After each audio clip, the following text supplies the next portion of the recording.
Meus irmãos, aqui é Zezé, do NEP Gesiel de Vinhedo, São Paulo. E estou aqui para dar continuidade à apresentação do estudo do livro Ceifa de Luz, de autoria de Emmanuel, Psicografia Abençoada de Chico Xavier. Nós vamos hoje fazer alguns comentários sobre o capítulo 13, Na Gleba do Mundo. Emmanuel começa apresentando um trecho do Evangelho, Mateus, capítulo 13, versículo 23, que diz o seguinte: Mas o que foi semeado em boa terra é o que ouve a palavra e a compreende. Este frutifica e produz a 100, a 60 e a 30 por um. Nos fazendo aqui um alerta, para o que seja uma boa terra. Ele qualifica, Jesus qualifica a boa terra sendo aquela que ouve a palavra e a compreende. Esse então será aquele que dará bons frutos, que vai frutificar e produzir muito. Emmanuel então começa o texto falando o seguinte: efetivamente a vida é comparável ao trato do solo que nos é concedido cultivar. Ergue-te cada dia e ampara o teu campo de serviço, a fim de que esse mesmo campo de serviço te possa auxiliar. A sementeira é a empreitada, o dever a cumprir, o compromisso de que te incumbes. O terreno é o próximo que te propicia a colheita. Muito bem. Nesse trecho, nós podemos observar o convite que Emmanuel nos faz à reflexão de que nós recebemos nesta vida, nesta presente encarnação, a oportunidade de recebermos este solo que é a própria vida, Ele compara a vida ao próprio solo que nos foi concedida para que possamos cultivar. Muito bem. A sementeira empreitada, ou seja, é o nosso trabalho do dia a dia, aquilo que devemos fazer, aquilo que nos comprometemos, junto aos nossos benfeitores no plano espiritual. E o próximo é o terreno que nos propicia a colheita, Somente através do próximo é que obteremos uma produção. Faremos alguma coisa, teremos algum resultado. Ele segue dizendo o seguinte: lavrar o talhão é dar de nós sem pensar em nós. Basta plantes o bem para que o bem te responda. Para isso, no entanto, é imperioso agir e perseverar no trabalho, nunca esmorecer. Lavrar o talhão, ou seja, talhão é aquele pedaço de terra, um pedaço do todo que é separado para cultivo, como aqueles pedaços de terra que nós temos numa horta, por exemplo, Então, nos remete essa figura a um foco que devemos dar, ao nosso trabalho, sem estar pensando muito em nós mesmos, O que temos que fazer? Qual é o nosso dever? Qual as obrigações que a vida nos pede, nos impõe ou nos convida a estar desenvolvendo?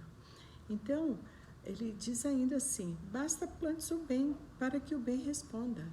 É como nós vemos realmente, Se uma terra é bem cultivada, é bem plantada, é bem tratada, o solo vai responder, Dando adubo, etc. e tal. A floração e a frutificação chegarão, com certeza.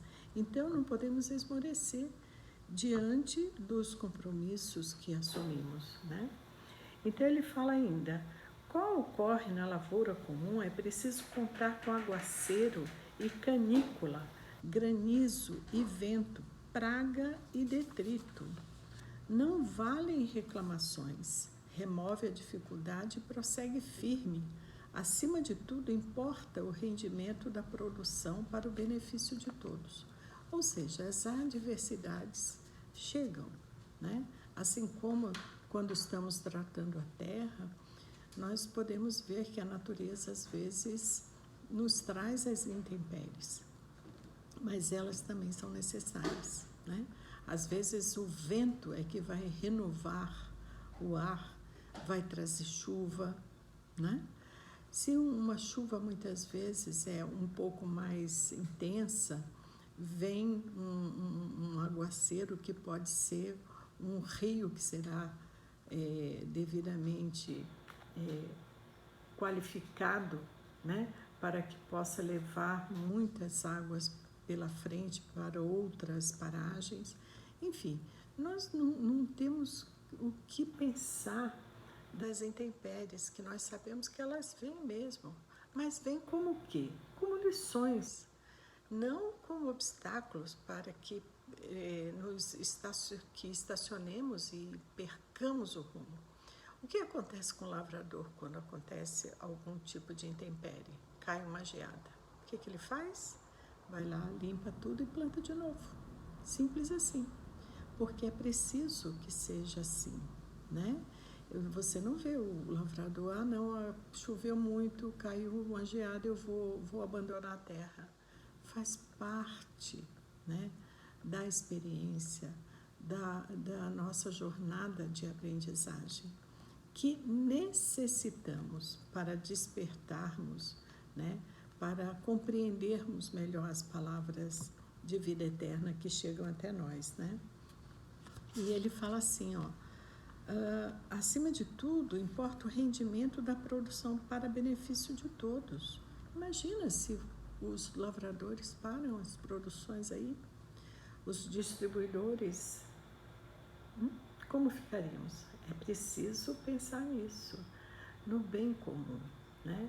No bem comum, quando a gente pensa, não, vou fazer alguma coisa na comunidade e tal. Não, bem comum, por exemplo, da família.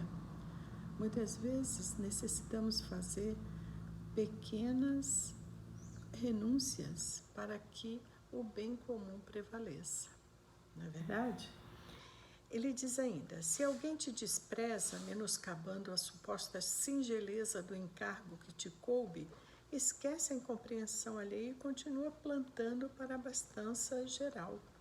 Muita gente não se recorda de que o pão-alvo sobe à mesa à custa do suor de quantos mergulham as mãos no barro da gleba, a fim de que a semente possa frutificar.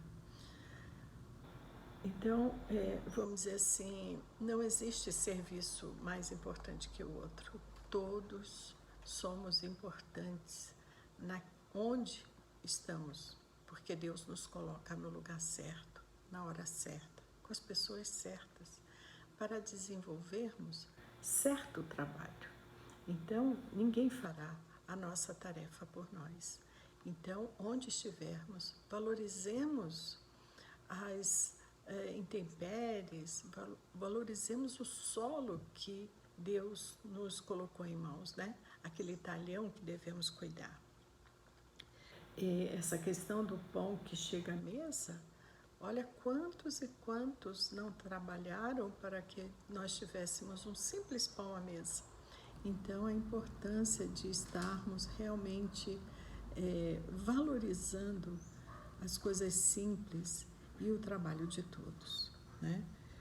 Ele diz ainda, Emmanuel, quando essa ou aquela pessoa te requisite o descanso sem que a tua consciência acuse fadiga, detalhe, né? Não acredites nessa ilusão. A ferrugem do ócio consome o arado muito mais do que a movimentação no serviço. A minha mãe costumava dizer assim, trabalho não mata ninguém, é preciso trabalhar. Então, a gente pensar assim, na importância da perseverança no trabalho, no trato daquilo que Deus nos confiou, né? Não vamos cair na ilusão de que, eu estou muito cansado, eu não dou conta. Não, temos que ter bom ânimo, erguer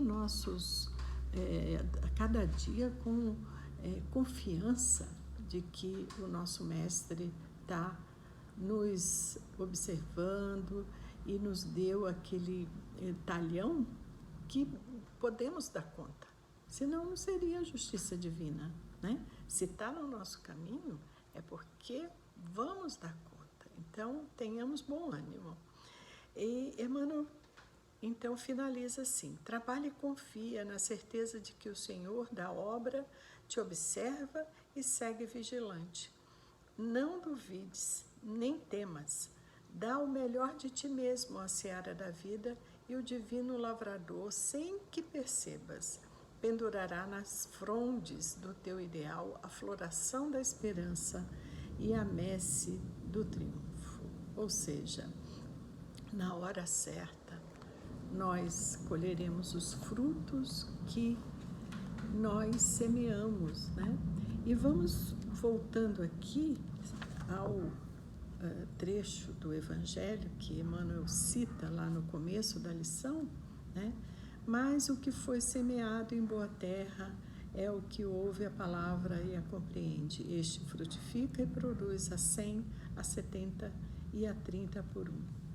Esse desdobramento, né, que Jesus faz da parábola do semeador vem nos alertar, né, qualificando o que é terra boa.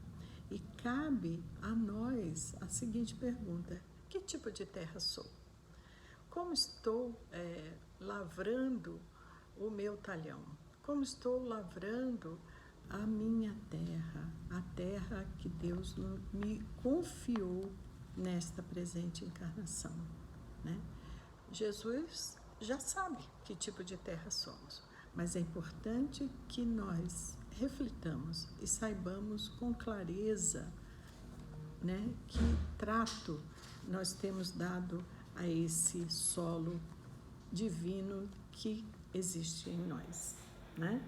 Então vamos trabalhar confiantes em Jesus, que, como nos fala aqui, o nosso divino trabalhador, que na hora certa vai nos conceder, né, o resultado das nossas semeaduras, né? E que, então, o nosso Mestre Divino, esse divino lavrador, né, que cuida de nós, possa nos abençoar hoje e sempre, meus amigos, que tenhamos um bom aproveitamento dessas lições e que estejamos na paz de Deus, na paz de Jesus. Que Deus abençoe a todos os lares com a luz, com amor e com muita esperança. Graças a Deus, graças a Jesus. Muito obrigada.